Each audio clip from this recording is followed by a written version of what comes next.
Welcome everyone. Hello. It's really great to have you all here at the second session of HEIW's 13-day AHP conference, Extraordinary Times, Extraordinary Practice. It's brilliant to have everybody here, as today we're shining a light on the work of AHPs in setting in motion the principles of the Dementia Action Plan. For those of you who don't know me, I am Laura Braithwaite-Stewart. I'm an AHP Clinical Leadership Fellow working with HEIW this year, and I'm supporting the development of the AHP Dementia Framework for Wales. And I'm privileged to be acting as the chair for the session today. Yesterday, our vision for the conference was set out so passionately by Wendy Wilkinson, Ruth Crowder, Lisa Rogers and Lisa Llewellyn, who supported us all to look back at how much has been achieved over the last few years in putting into action the work of the AHP framework, in what I'm sure everybody will agree has been really extraordinary times. And then we were inspired also to look forward and to think about how we can maybe do things differently to make a difference, to support the population to lead healthier, more fulfilling lives, and to keep engaging in the things that really matter to them. We know that this aligns with the key themes that are set out in the Dementia Action Plan for Wales. Launched in 2018, it set out a clear strategy to bring about change to improve the care for people living with dementia and their families across Wales. Within the plan, there's an emphasis on promoting the health of the population across the lifespan, reducing the risk of developing dementia in later life. And within the 6 steps recommendations, there's a clear role for AHPs in promoting a healthier lifestyle, maintaining physical activity and keeping socially active. Informed by people with lived experience, the plan sets out the need for teams around the individual, enabling a person with dementia to access the support that they need, flexible to them and their family at any point in their diagnosis. The importance of what we would describe as a strengths-based approach, with a focus on what a person is able to do, supporting the person to maintain their skills but also learning new ones in order to live a life of quality, is clear within the plan. And this, of course, fits with the ethos and approach of AHPs. Dementia is everyone's business, and with as many as 55,000 people living with dementia in Wales, many AHPs will come into contact with people living with dementia or affected by dementia across their career. It's important that wherever we work, we have the skills and competencies to support people with dementia and their families. And with strong leadership from the National AHP Consultant for Dementia and the development of the AHP Dementia Network, making connections between services to highlight best practice is a way that we're starting to transform. Today, we'll hear from a range of speakers who encapsulate leadership and innovation to drive forward those changes in supporting people with dementia and their families. This session will be interactive, so if you have a mobile phone or tablet that's easily accessible, please keep this nearby as we progress through the presentations. And there'll be opportunity to put forward any questions that you have to our speakers at the end of each presentation. And you can do this by either raising your hand and coming off microphone or placing those questions within the chat. For those of you that are using social media, please use the hashtag AHPCymru to carry on those conversations after the conference. So, without further ado, it is my pleasure to hand over to Jess, Georgia and Catherine for their presentation this afternoon. Today, Catherine and I will be discussing the Digital Inclusion Project. What is the Digital Inclusion Project? The project started in March 2021. Working on the project currently is Michelle Williams, the project coordinator, Catherine and George, occupational therapy students, and Jess, the occupational therapist. A kit of digital technology, including Alexa shows, Alexa dots, tablets, will be given eventually to each team to use with service users to provide digital inclusion. Digital inclusion is about helping as many people as possible have opportunities to use the internet and related technology devices to do things that benefit them day to day. There is a risk that certain groups of people, including older people living with mental health problems and dementia, will have greater inequalities in inclusion. health and well-being within the digital world without targeted and tailored support. Project is delivering digital inclusion to Anira Bevan older adult mental health service users. Age UK have found that being digitally included can help older people stay connected with family, friends and find activities, helping them remain socially connected.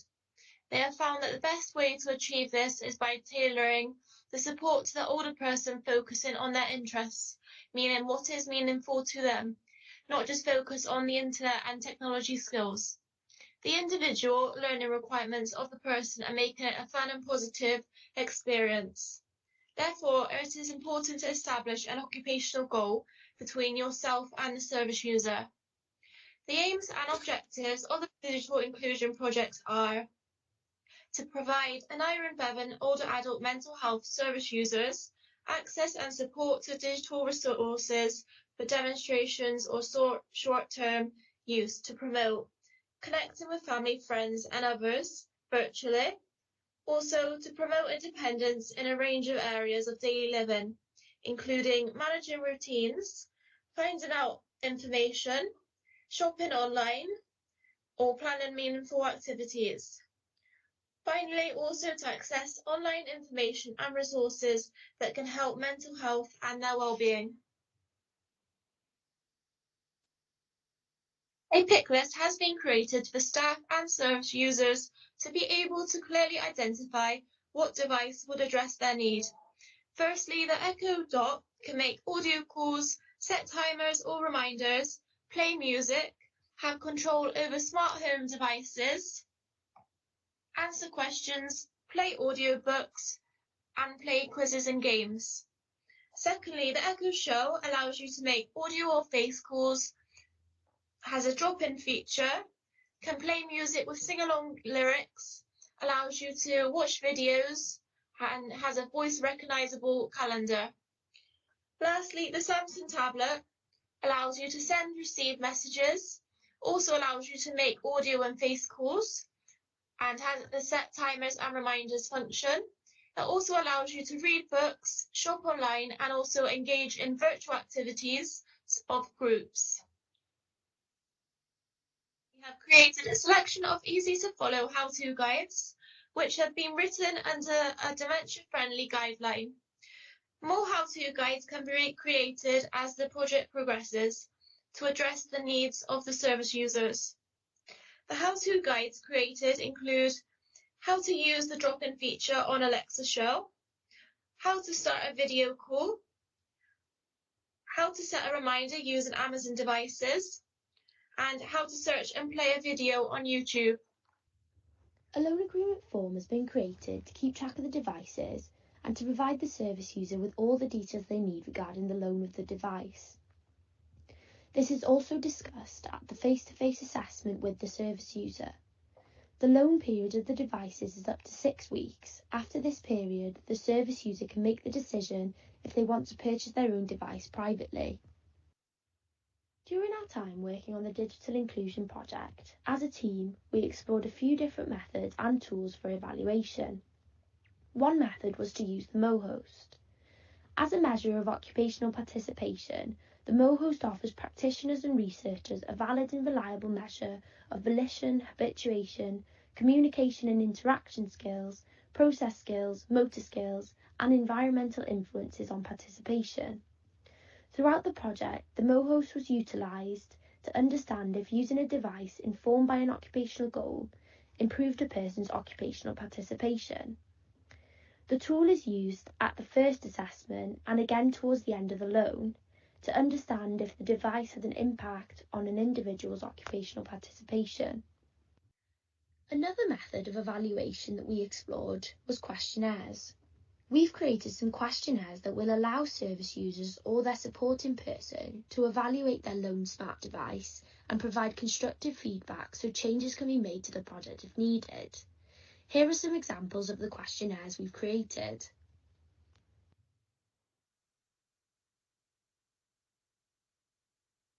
Within this presentation, we decided to provide 2 examples to show how this project has a positive impact on service users. The first example is Mrs. M. Mrs. M is a 75-year-old lady with a diagnosis of dementia. Mrs. M moved to South Wales from London several years ago to be closer to her family. Mrs. M felt isolated and lonely due to living on her own and had not felt settled since her move to South Wales. Mrs. M's occupational or digital goal was to connect with her friends who live in London and her granddaughter who's at university via video call. It was decided that the most appropriate device for Mrs. M would be the Amazon Echo Show due to its easy-to-use video call feature. Mrs. M had never had Wi-Fi in her home, therefore a portable Wi-Fi or MiFi device was taken out with the Echo Show. After several weeks of using the Echo Show to connect with friends and family, Mrs. M stated, "I feel so much brighter in myself. Having regular, scheduled contact with my friends and family gives me a sense of belonging. I've never been online before, but now I can't imagine being without it." The second example is Mrs. X. Mrs. X is an 88-year-old lady with memory difficulties and depression. Mrs. X lives with her husband in a bungalow.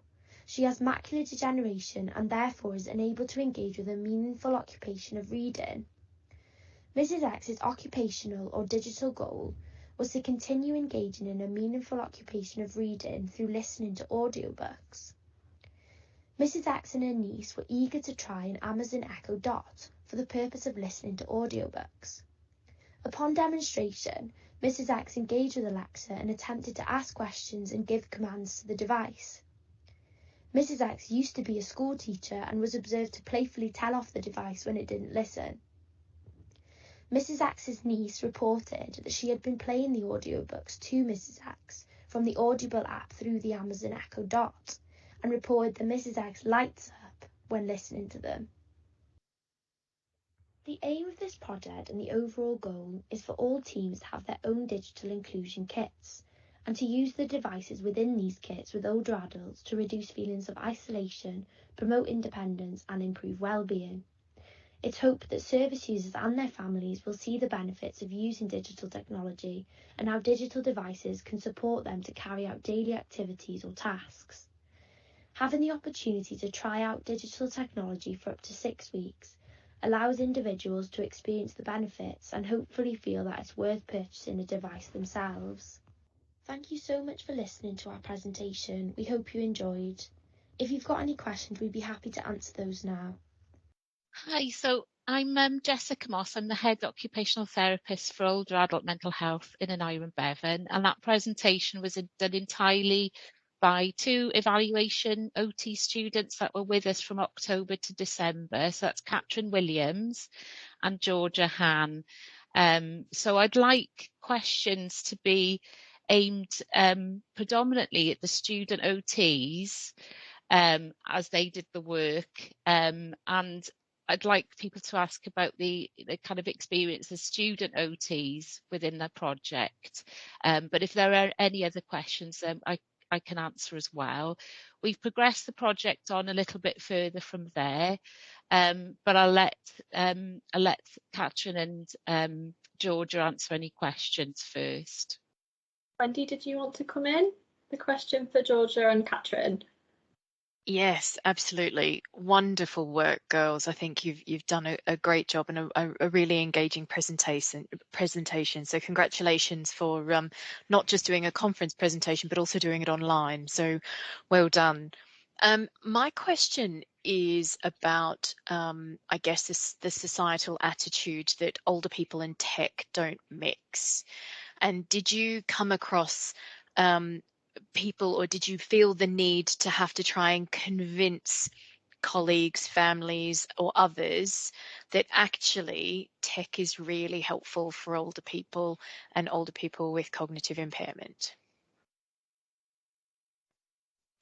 Yeah, definitely. I think it was just trying to go in really with an open mind and I've just found not to overwhelm them too much. So just get involved with them and try and find out what they previously liked to do. So maybe somebody liked to use to reading. So then we would just kind of maybe take into the Audible books and then just introduce it to them.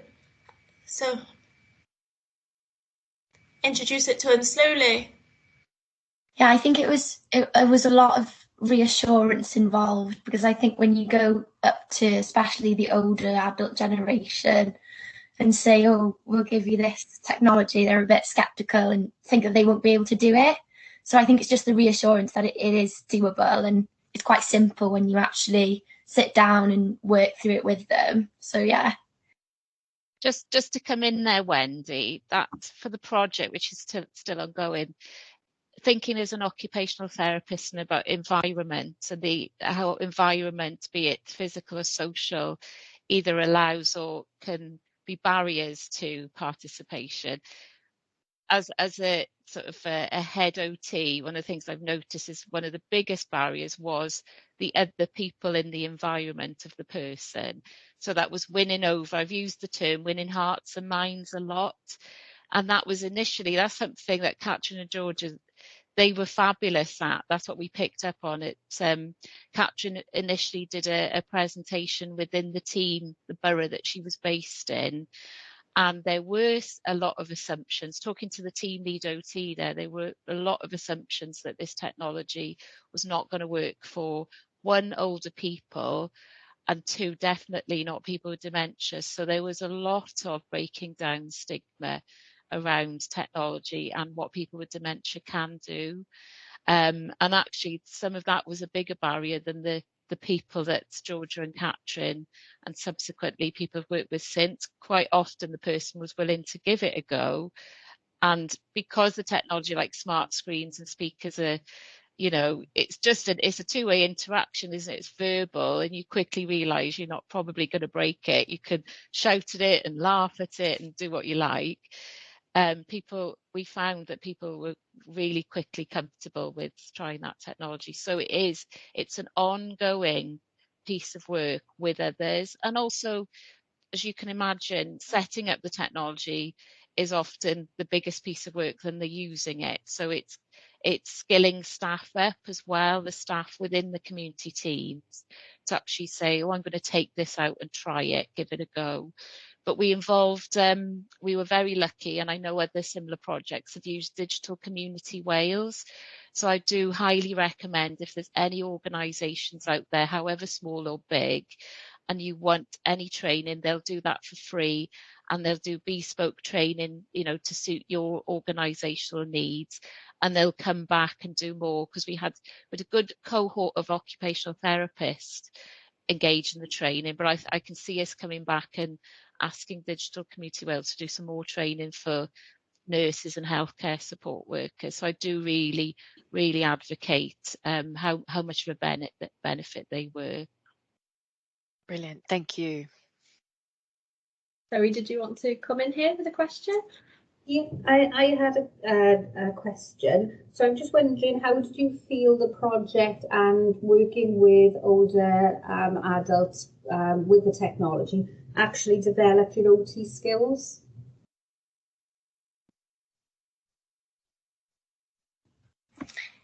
I think I definitely got to practice some skills that I probably wouldn't have on a traditional placement. Just like, especially like managing, because we had the project alongside clinical work. So it was really good practice to managing the workload and having a good balance and time management and things.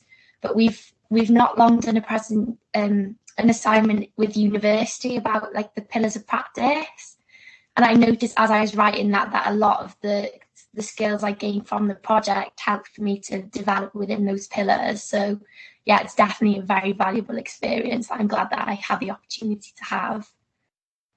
Did you feel that it developed your actual clinical abilities from an assessment, or things that would be transferable into other areas of your practice? Yeah, definitely. I think because obviously as part of the project that you had to engage in a lot of the clinical side going into to introduce the technology and things like that. So I think it definitely developed my confidence a lot, that I think will help me when I'm going into my job, hopefully. Definitely. Yeah, it sounds like an amazing opportunity. Thank you both.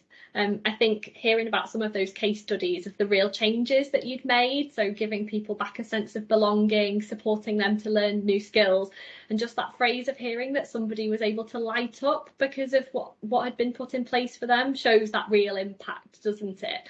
And some of the things that we're talking about here, tackling that stigma of what older people can and can't do, takes real leadership skills.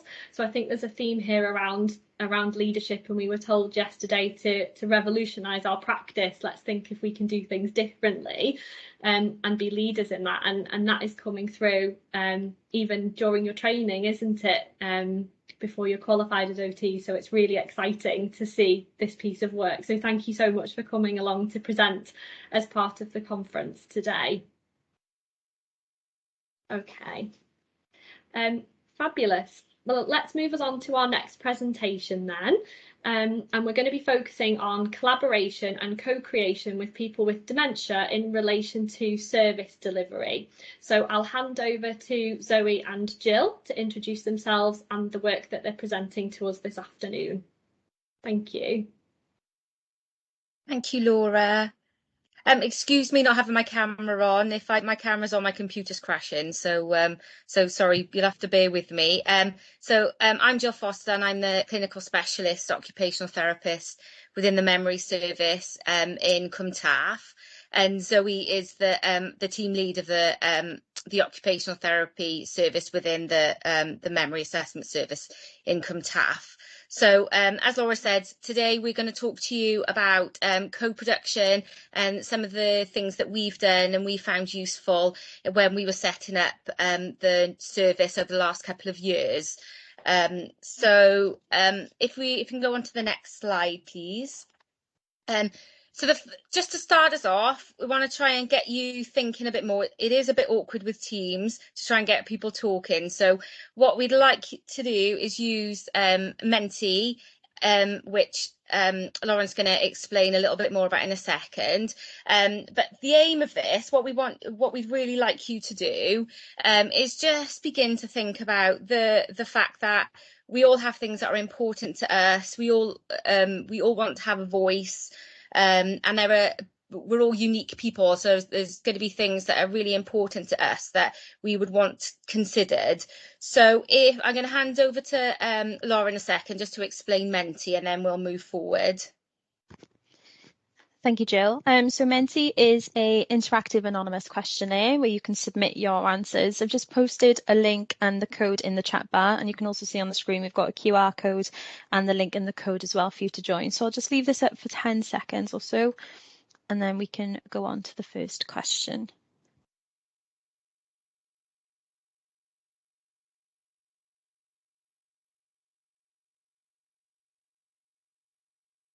So this is the first question to have a little think about, is what are your main occupations and what occupations do you value? So I want you to think about just put some words down over what that means. Think practically as well. Fantastic.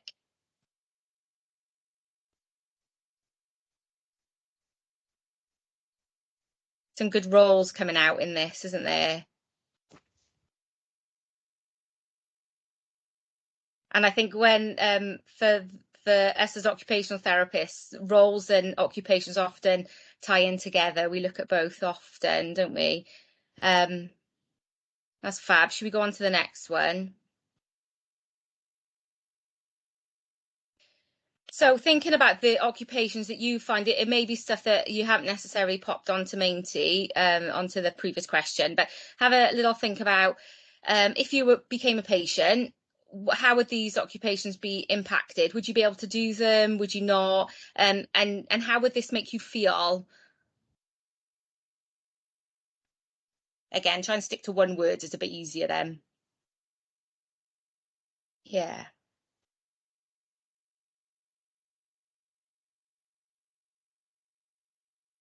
Yeah. They're quite powerful words, aren't they? Things like frustrating, feeling lost, anxious. Yeah, that lack of purpose, I think, is another powerful thing, isn't it?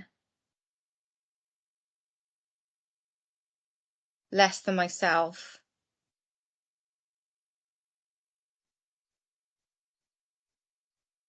Relying on others, yeah.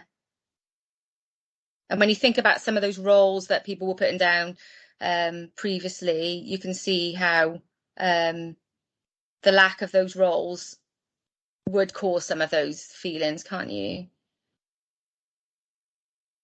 Fatigue, guilt, that's another powerful emotion, isn't it?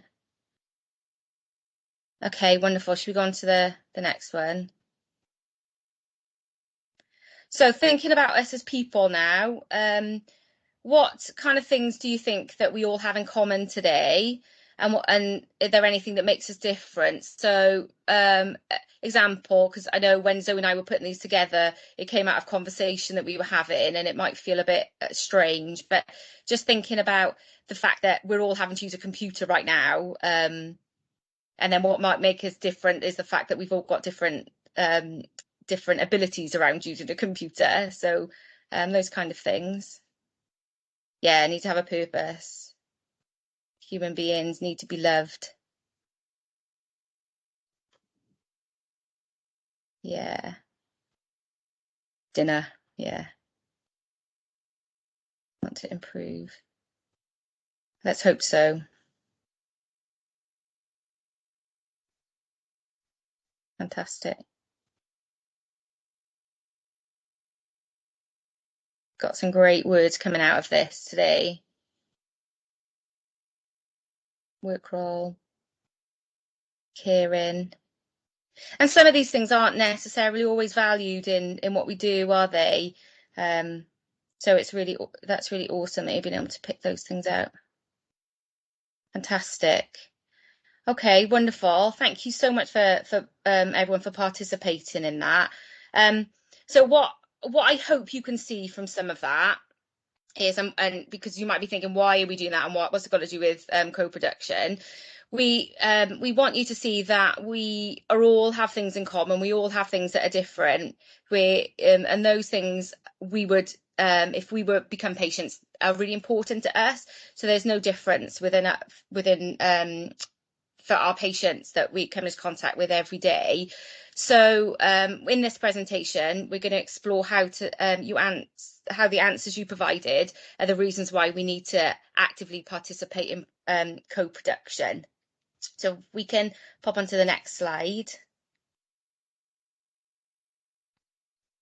Okay, so this is just a quick introduction to our service. I'm not going to go through every word of it, but we first started 2 years ago as part of Dementia Action Plan monies through the ICF, and this followed some research that was done working with people who were living with dementia and their experience of services to explore what the right time and right place for occupational therapy was within their journey. So it basically, people were saying that they wanted occupational therapy earlier in their journey, and that wasn't being provided. So co-producing the service need, concept and delivery aims in line with those in the Dementia Action Plan. So that's been our aim all along, is we've really tried to incorporate people all along really within our journey of setting up the service. So if we could have the next slide, please, and I'm going to hand to Zoe. So when we look at the words production, as an AHP, it's important to think about when and how we use the word co-production. What inspires you to co-produce? So for me, I've met many inspirational people who have encouraged me and given me and us knowledge and strength to challenge the way that we've charted our course. Most poignantly is the words of Nigel Julia, and they're the loudest definitely in my ears, and a constant, whether it's as I attempt to look at a new element of the service or a part of the review. And his words are, nothing about us without us. So as you can see in the ladder that's just come up on the screen, there's an increasing use of the word co-production. This is now interchangeable language and can lead to unintentional misconceptions.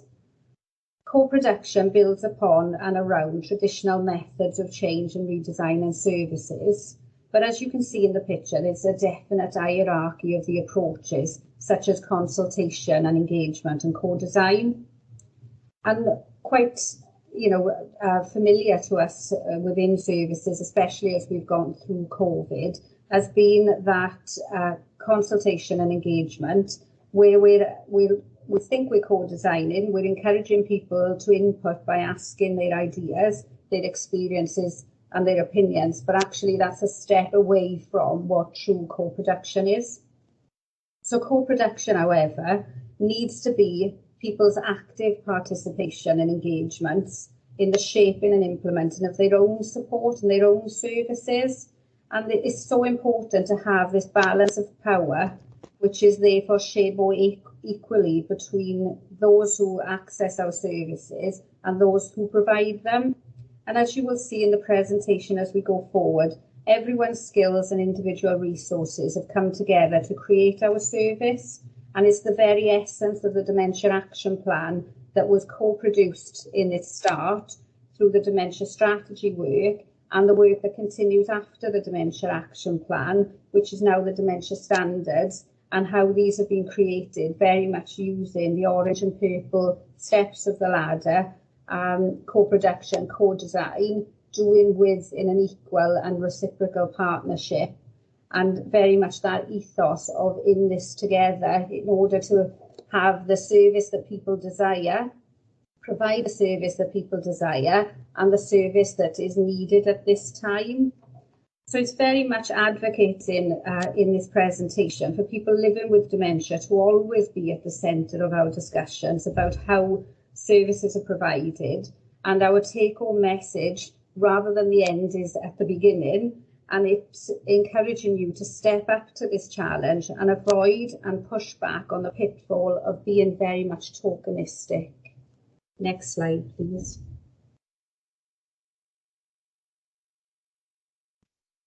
So just building on what Zoe's just been talking about, I'm just going to try and talk to you a little bit about some of our a bit more about our experience of what we've done, and the reason why we've tried to do things a little bit differently is because some of the traditional ways of forming partnerships just didn't work for us. So, for example, we tried to use focus groups originally, but we found that they just didn't work. So we had to try and think of some other way of bringing in to get to hear the voices of those people that were going to use our service. So we did the research prior to the service. So we asked patients, as I said earlier, we asked patients about their experience who have already been in the service, and their opinions around that, and just what they felt was missing. So, and they reported they wanted to have occupational therapy earlier within their journey. We then combined this with best practice, what we knew about best practice and evidence-based practice. So we took the two things and hopefully we've merged them together to provide something that is going to be suitable for the people that we're trying to help. The other thing that we did was we built early relationships with people. So right from the very beginning, we've incorporated carers and people that have used the service right from the very early stages. So rather than, as Zoe said, we never wanted to be tokenistic in what we did. We actually did want to hear their voices. So we've just found this invaluable in what we've done. We've now got a wonderful pool of people who we've got a genuine relationship with. They've helped us develop information packs. We've involved them in project work. We had the older person's commissioner come to visit pre-COVID, and they came along to that so that she could hear their voices as well. And the same with when the health minister came to visit as well. So we've tried to include them at every level. They've also been involved in recruitment of our staff. So again, that wasn't a tokenistic thing. We really valued their opinions on the staff that we've got in place, which is fantastic.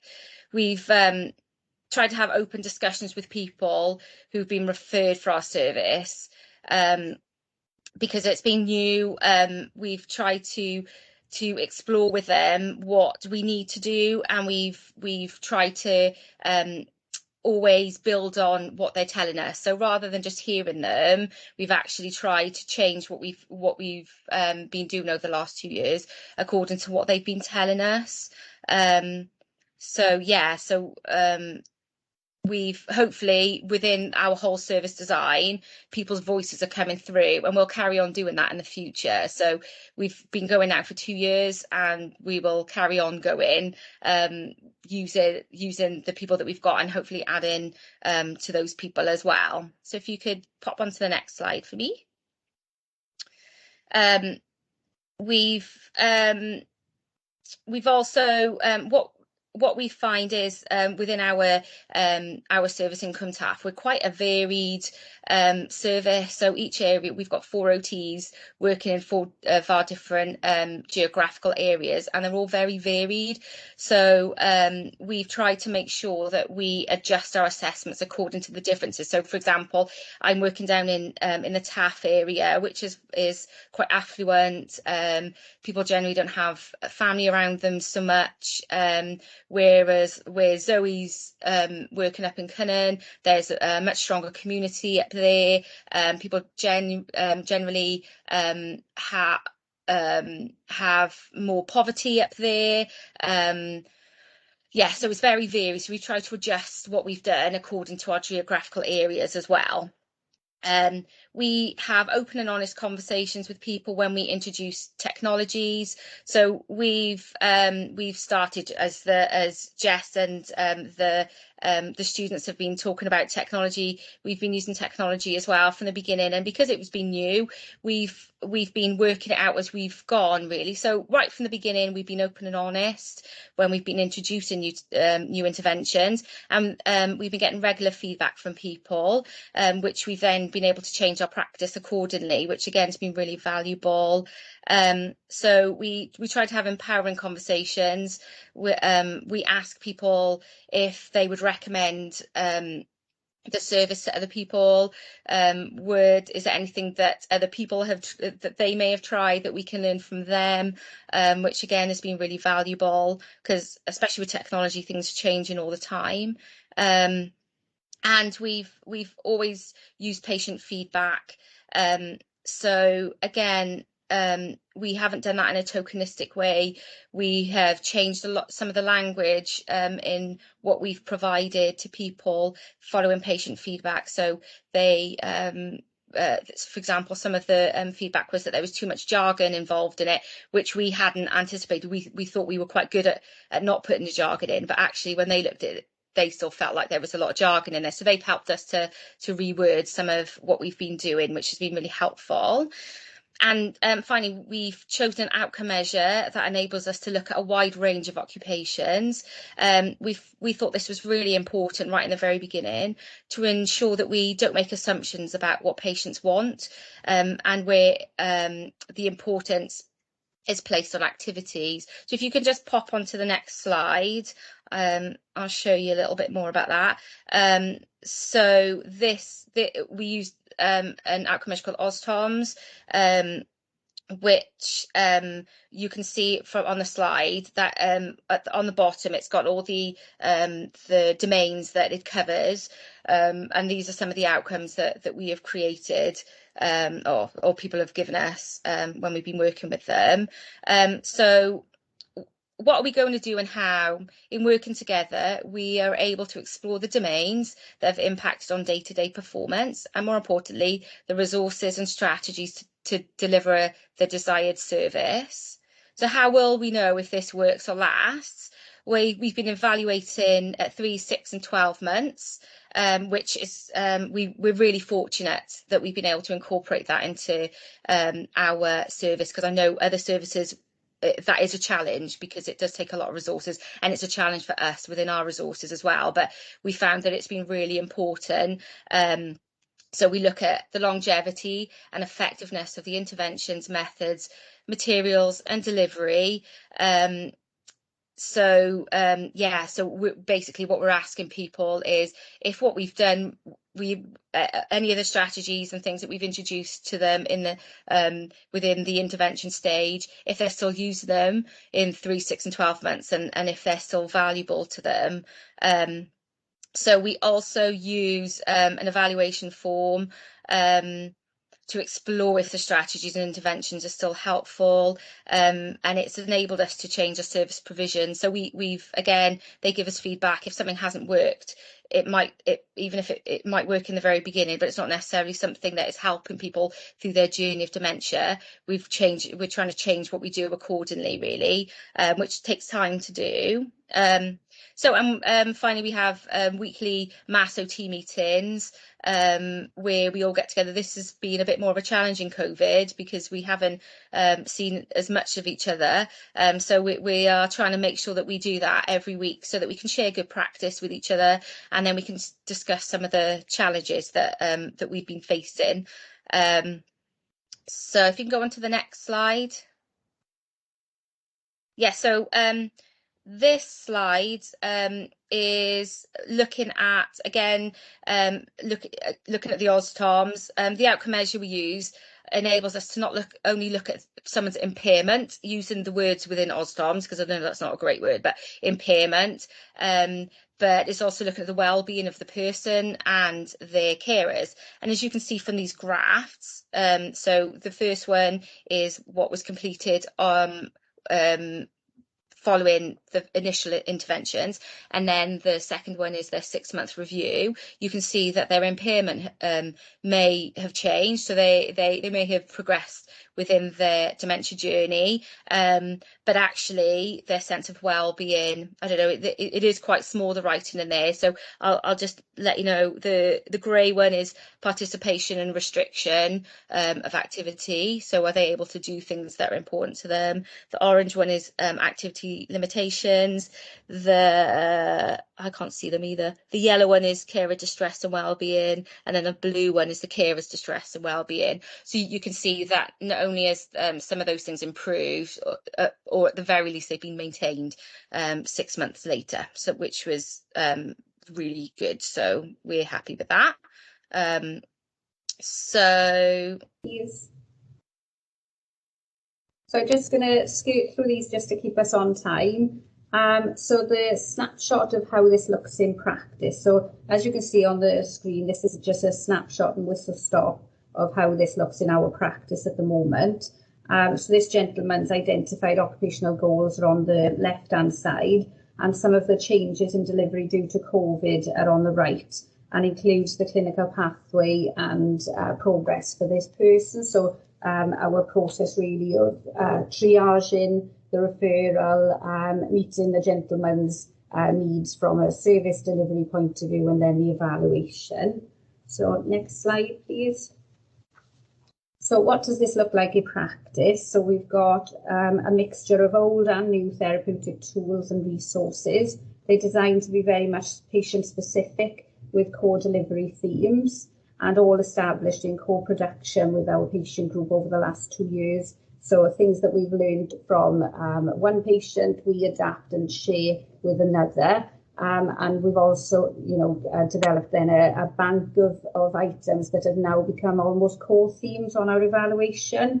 There are many risks around introducing new tasks, as we know, and methods and routines for people living with dementia. And the considering of grading and failure-free approaches when introducing interventions need to be structured from specialist assessment. And again, that comes from especially introducing the technology, and similar to what the students were saying, where it's about, that you've got an agenda where this piece of equipment can do many things, but it's just about focusing on one small task and then building that in with practice in order to establish confidence.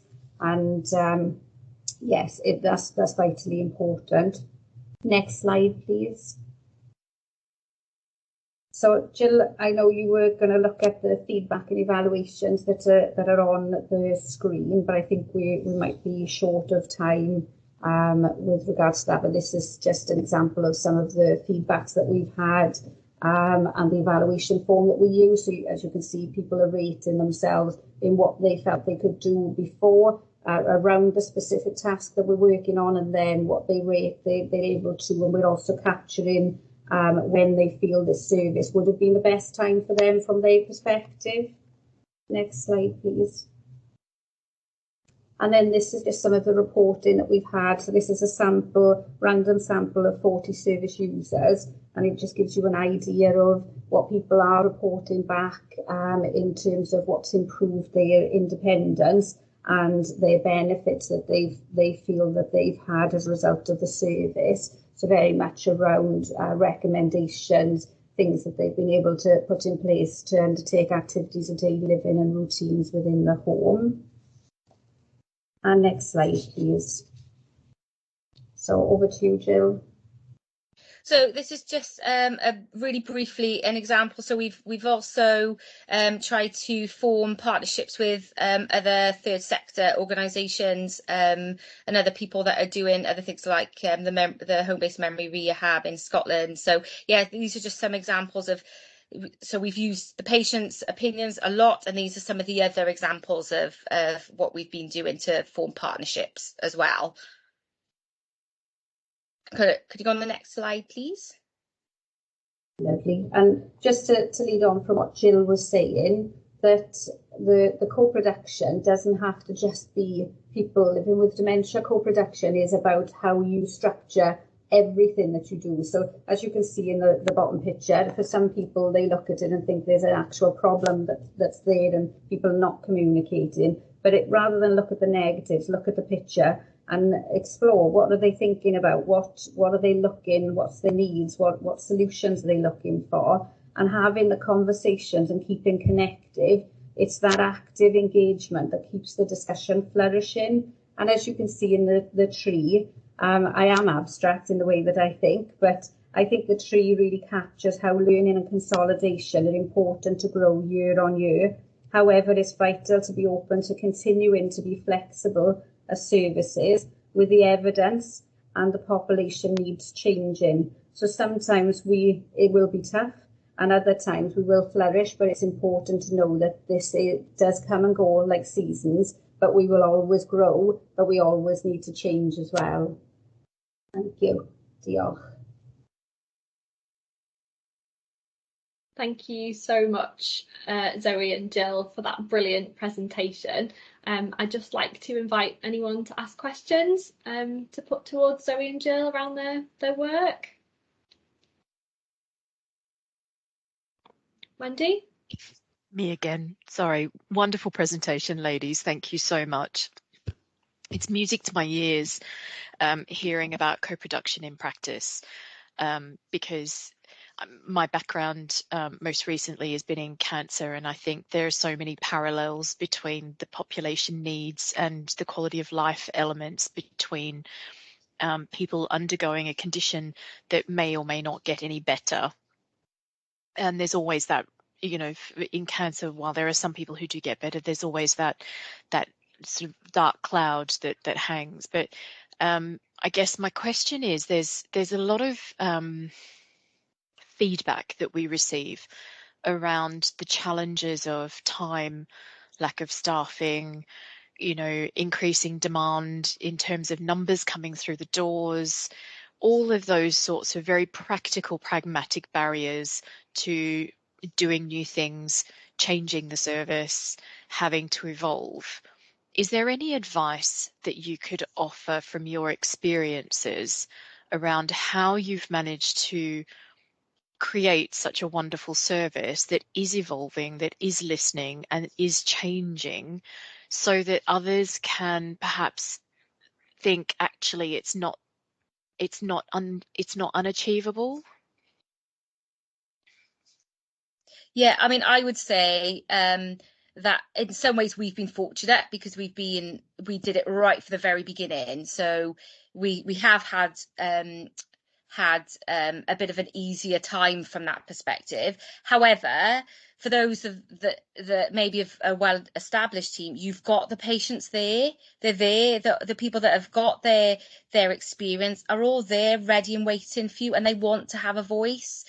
So we haven't had any problems getting opinions from anybody. So it's just often the opportunities and to think outside the box a little bit over how to get those opinions and hear them. Because like I said, I remember right in the very beginning of starting the service, we tried to put focus groups together. We had a little pot of money to bring patients together, and not one patient came. So we had to go to them.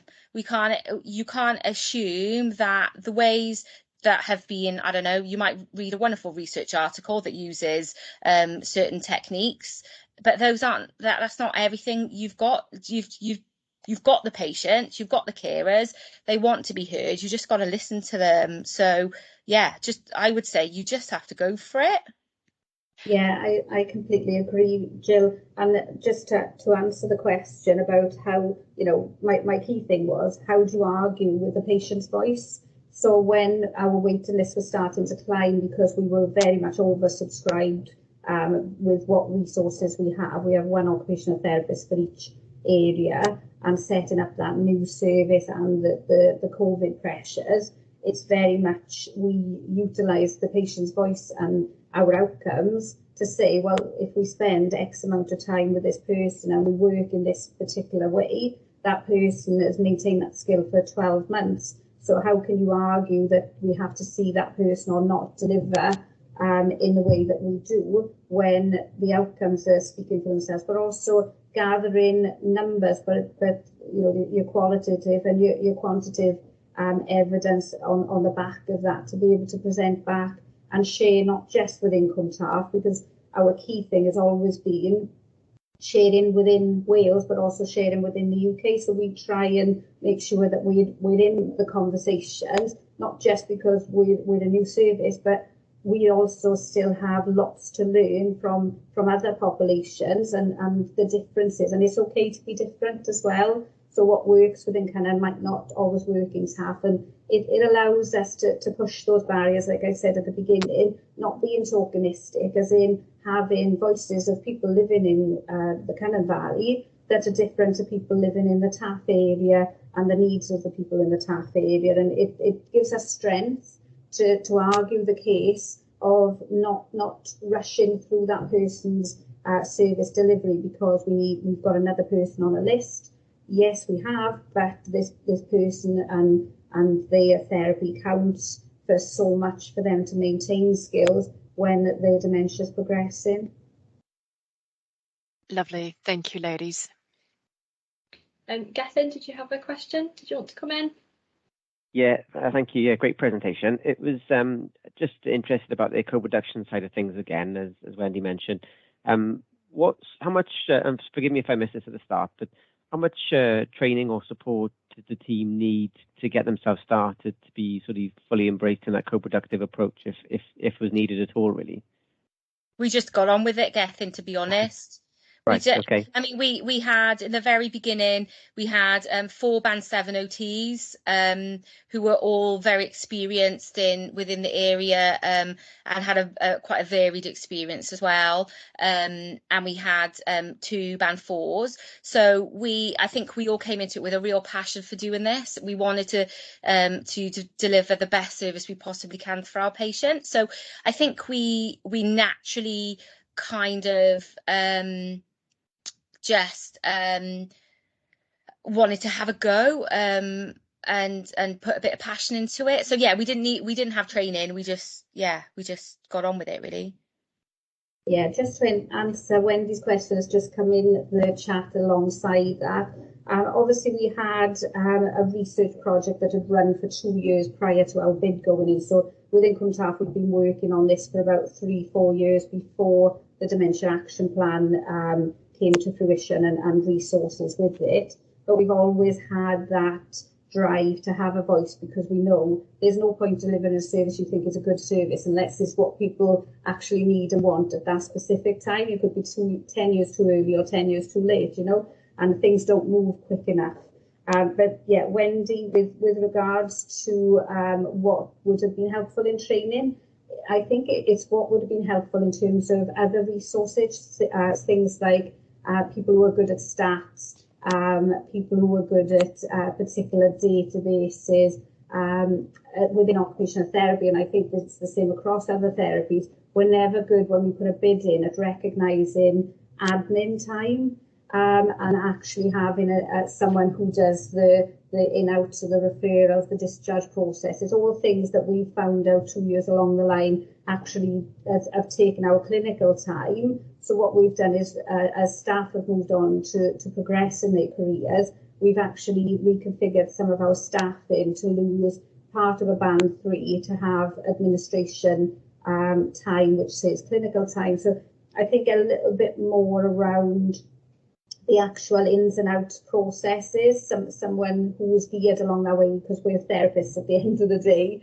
and because the bid was ICF, it was hit the ground, let's invite the referrals, and the referrals just came tenfold, so there was not that time for reflection that if we'd had some more scaffolding around us, I think that is something that I definitely would advocate, and the admin being part of any bid to have that non-clinical support. I think it's an area that we could talk about forever, isn't it? We're so passionate, I think, now about really thinking, what does co-production mean? And, you know, exactly like you said, Zoe, not waiting to be told to do it, but actually just getting on with it and figuring out how it looks rather than waiting for it to be perfect. And it's helping all of us now to reflect on how can we make services more reflective of what people with dementia actually want rather than what we think they want. So yeah, brilliant presentation. And in the interest of time, I think we'll just move us on as we close the session today. So over the next 6 months, we will continue to shape the AHP dementia framework for Wales. And what this will do is set out the vision for what good AHP care looks like for people with dementia. And we really welcome any questions, connections and engagements with everybody across Wales, so that this can be something that is truly co-produced and is an accessible document that really showcases the offer of AHPs and how we make a real difference to people with dementia. So please do get in touch with us via our central programme email or via social media to keep this conversation going. And all that is left for me to do now is to bring our event to a close. So thank you so much to our wonderful speakers joining us today, and for everyone who's got involved within the session. Please do continue to follow the programme over the next 11 days. We've got so many exciting topics coming up. There's something really relevant for everyone's practice. Thank you, and we'll see you tomorrow. Thank you. Bye.